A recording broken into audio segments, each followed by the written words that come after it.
మనలో చాలామందికి గుడికి వెళ్ళే అలవాటు ఉంటుంది.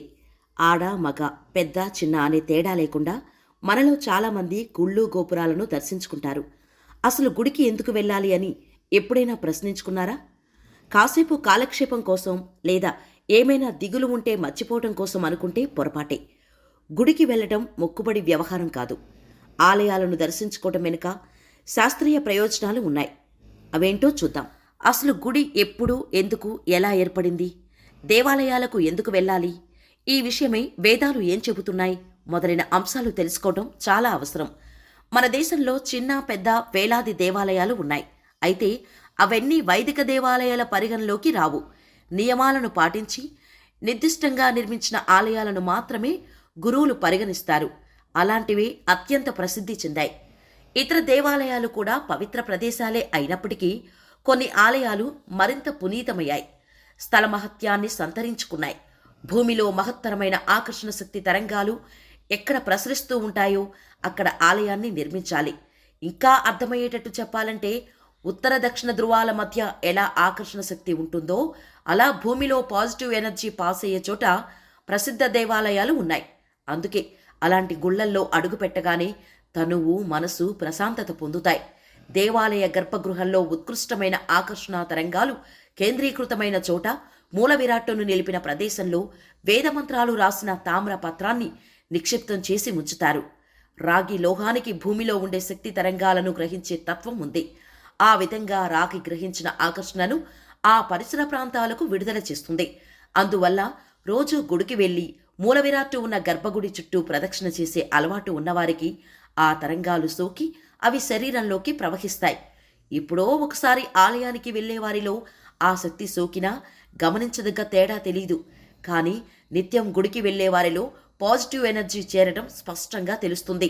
ఇకపోతే గర్భగుడి మూడు వైపులా పూర్తిగా మూసి ఉండి ఒక్కవైపు మాత్రమే తెరిచి ఉంటుంది. అందువల్ల గర్భాలయంలో ముఖద్వారం దగ్గర పాజిటివ్ ఎనర్జీ కేంద్రీకృతమై అధికంగా ఉంటుంది. గర్భగుడిలో వెలిగించే దీపం ఉత్పత్తి చేసే శక్తి కూడా చెప్పుకోదగ్గదే. ఆలయాల్లో గంటలు మోగిస్తారు, వేద మంత్రాలు పఠిస్తారు, భక్తి గీతాలు ఆలపిస్తారు. ఈ మధుర ధ్వనులు శక్తిని సమకూరుస్తాయి. గుడిలో దేవుడికి సమర్పించే పుష్పాలు, కర్పూర హారతి, అగరొత్తులు, గంధం, పసుపు, కుంకుమల నుంచి వచ్చే పరిమళాలు శరీరంలో రసాయన చర్య జరపటం వల్ల శక్తి విడుదలవుతుంది.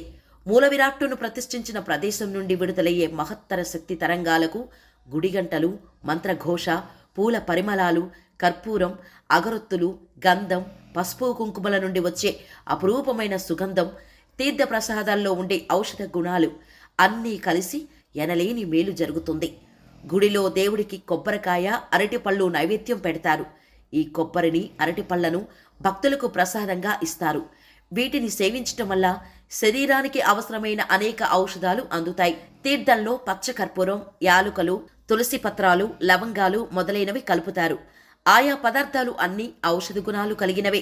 అలా గుడికి వెళ్లిన వారు సేవించే తీర్థం ఎంతో మేలు చేస్తుంది. రక్తాన్ని శుద్ధి చేస్తుంది, ఆయురారోగ్యాలను ఇస్తుంది, ఉల్లాసంగా ఉత్సాహంగా ఉండేందుకు తోడ్పడుతుంది. ఇప్పుడు చాలామంది పాటించడం లేదు. కానీ పూర్వం ఆలయానికి వెళ్లేటప్పుడు పురుషులు చొక్కా లేకుండా వెళ్లేవారు. దాంతో ఆలయ ప్రాంగణంలో ఉండే శక్తి తరంగాలు వేగంగా పురుషుల శరీరంలో ప్రవేశిస్తాయి. స్త్రీలు నిండుగా దుస్తులు వేసుకొని అనవసరమైన చూపులు తమపై పడకుండా జాగ్రత్త పడటం మన సంప్రదాయం కనుక అందుకు బదులుగా నగలు ధరించి వెళ్లేవారు. లోహానికి శక్తి తరంగాలను త్వరితంగా గ్రహించే శక్తి ఉంటుంది. ఆ విధంగా స్త్రీ పురుషులిద్దరికీ ప్రయోజనం కలుగుతుంది. భక్తులు గుడికి వెళ్లి దేవుణ్ణి దర్శించుకుంటున్న సమయంలో గర్భగుడిలో దీపం వెలుగుతుంటుంది, కర్పూరహారతి వెలిగిస్తారు, గంటలు మోగుతాయి, తీర్థ ప్రసాదాలు ఇస్తారు. అలా అన్ని పాజిటివ్ ఎనర్జీలు సమీకృతమై భక్తులకు ఆనందం, ఆరోగ్యం లభిస్తాయి. మనలో దివ్యశక్తి ప్రవేశించి తేజస్సు అనుభూతికొస్తుంది. కనుక ఆలయానికి వెళ్లడం కాలక్షేపం కోసం కాదు, ఎన్నో శక్తి తరంగాలు ప్రవేశిస్తాయని శాస్త్రాలు నిరూపిస్తున్నాయి.